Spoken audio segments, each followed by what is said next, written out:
we're going to discuss, let's say, 3 reasons. There are a lot more, but let's say 3 reasons why NFT art failed. And it didn't really just fail or fade away over time. I mean, it got up and fell over and died. And the question is, why? What happened? And it's really very interesting. And a lot of it has to do with money and greed and perception. Now, I have been a big fan of NFTs, more a fan on this show of the blockchain of which NFTs use in order to communicate provenance and ownership. That's a great, interesting thing. So when we talk about NFTs in this limited discussion, we're talking about art, because there are other things you can make as an NFT: a record of a car being fixed, a promissory note, a loan, a gift, that all can be recorded and publicly available for checking and verification on the blockchain. Now, that is the beauty of this idea of NFT. But why did the art part of it fail? Now, some people say, oh, it's just so easy because you go on there, you screenshot the art, and instead of paying, one Ethereum at the time, at the top was like $3,000 for one Ethereum. I don't have to pay $3,000. I just screenshot and I have the image. Well, it was never about that. It was about proving ownership. And in the art world, that's really important.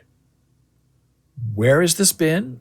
Who had it before? What was the previous selling price? What's it selling for now?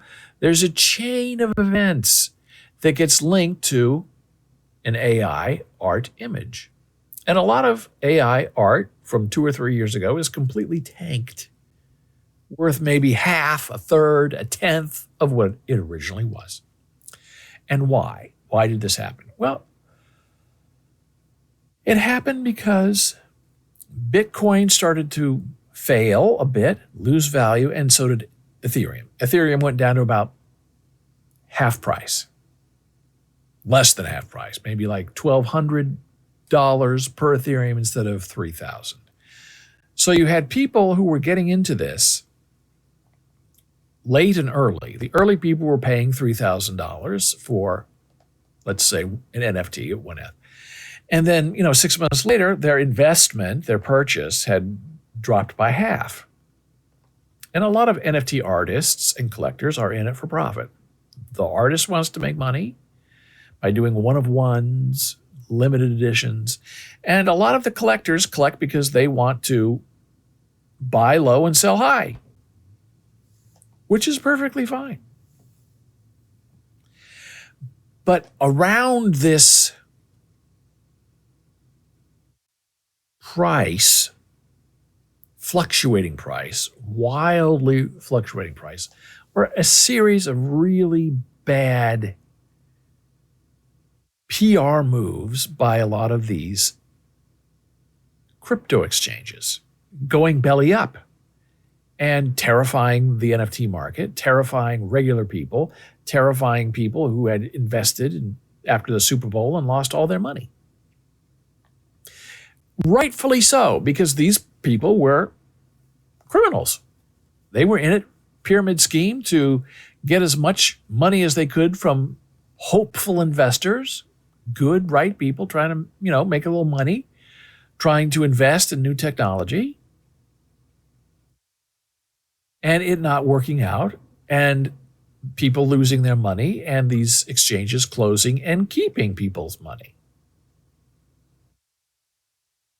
So the fear in the everyday buyer became very real, and a lot of people just stopped. And people who had NFT art were selling to get rid of it, because now the government was coming in, and the government said, well, we have to regulate you on your taxes. You have to report any Bitcoin, Ethereum, any NFT transaction to us so we can see your profit loss and tax you responsibly. Now, all the previous years before that, you didn't have to do that. But last year was really the year that it was completely required. And there are companies that will track that for you. You give them your wallet address, and they figure out how much you owe, what your transactions were. And the good ones, you can then download that information, upload it to the IRS, upload it to your tax software, and it can be included and embedded in your return. But a lot of people don't know about it, and a lot of people have no idea what it means to do a report like that because they're new to crypto, they're new to collecting, they don't know how to do it. And so now people are starting to get very large tax bills from the IRS saying, you did all these exchanges, you won all this money, and you didn't report it. Now, for a lot of people, they took a bath. They bought the $3,000 NFT that was now worth $300, and to get the heck out of it, to get out of Dodge, they sold for pennies on the dollar to another collector who wants to, make money on the upside. So they want to get out, but their loss is like $1,200. Well, that too can be reported on your income tax because that's a profit and loss. You're in business. You are in the art world, an art collector, an art dealer. You buy, you sell, you lose some, you win some. So that is another layer of complexity and burden, because who in the world would want to get into NFT art collecting when you have the tax man looking over your shoulder saying, if what you bought is what you earned? And have you lost any value? And can you prove it? And why does this blockchain report this and that blockchain reports this? And a lot of collectors have 2 or 3 or 4 different kinds of wallets. They have cold storage wallets. They have hot wallets. They have wallets that are over here for their family and friends and wallets that they use.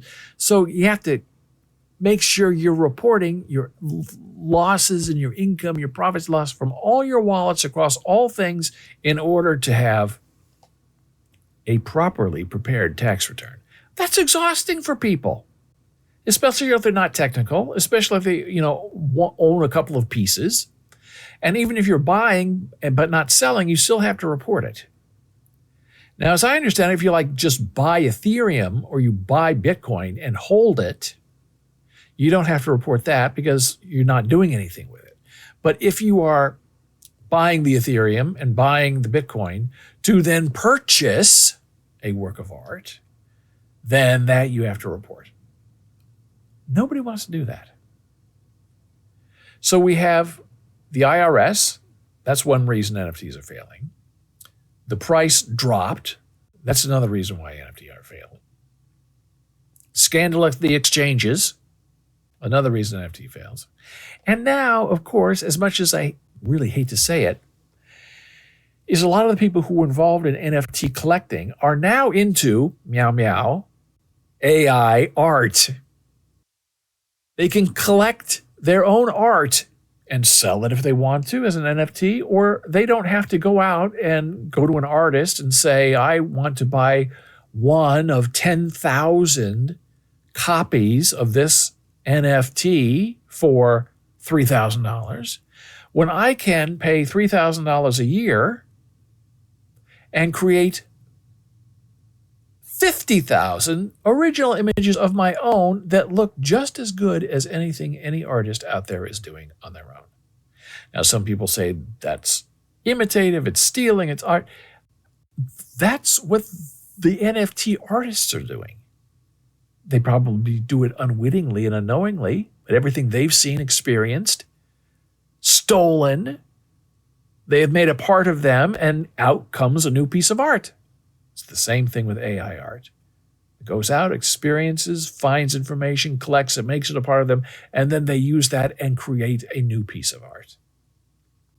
So to accuse AI art of stealing, please turn around and accuse regular artists of stealing the same thing, because it's the exact same process of invention and non-creativity. There's nothing new in the art world. Everything's already been done. It's just people who don't know what's come before think they're being original in creating something that is not original, but they think it is. And then they accuse AI art of not being original when they are not original themselves. It's a very interesting sort of psychosis. So those are the reasons why I believe NFT art has really been suffering. And some people go to AI art and make art and then go sell it as an NFT. That's good. A lot of the traditional artists are using AI to enhance their own work so they can create more interesting work that is advanced and technical and different looking and feeling.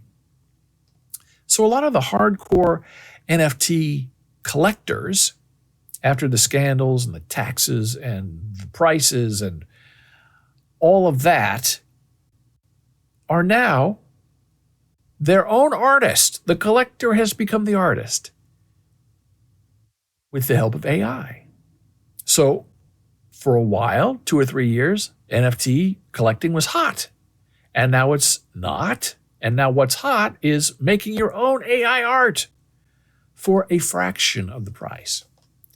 And the problem is a lot of the original NFT art creators wanted to get $3,000 for their work.